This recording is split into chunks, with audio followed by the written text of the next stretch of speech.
And for more on this, we're joined by Paul Rhys. He's in Sweden and he's our correspondent. Paul, what can you tell us about the debate happening in Parliament there?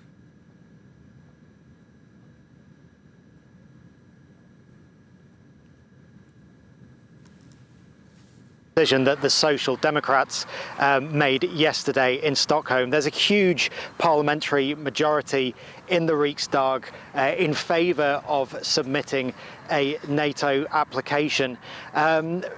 It's not actually been not everyone's behind it, let's put it that way. Down here in Malmö, in Skåne, the Social Democrats here were very much against putting in a NATO application, and many voices in the Swedish media today feeling that the ruling party has somewhat gone over public opinion in this, even though public opinion has risen more in favour of a NATO application than earlier.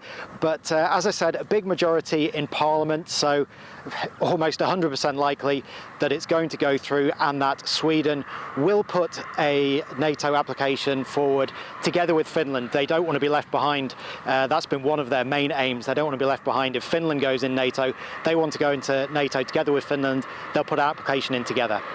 You mentioned public opinion there. How much has it shifted? How dramatic was that change since the war in Ukraine began?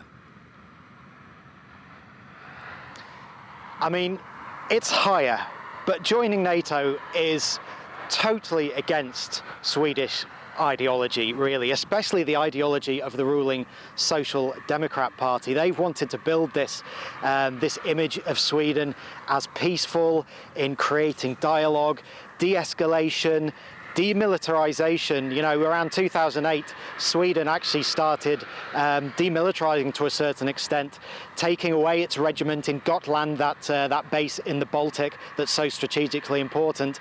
And it was only the Russian invasion of Crimea in 2014 that has meant that they gradually brought back regiments and gradually built up their defences again. But it's really against Sweden's DNA to be in an alliance that has a nuclear deterrent at its core, and many people in Sweden are very frustrated that this has happened. But as the ruling party have said, their assessment is it's vital now for Sweden's defence. They can't go on the ideas of the past anymore. Okay, we want to thank you there. Paul Rhys, a journalist joining us from Sweden. And just to button this up, we're just hearing that Swedish PM Andersson says the government has formally decided to apply for membership of the NATO alliance.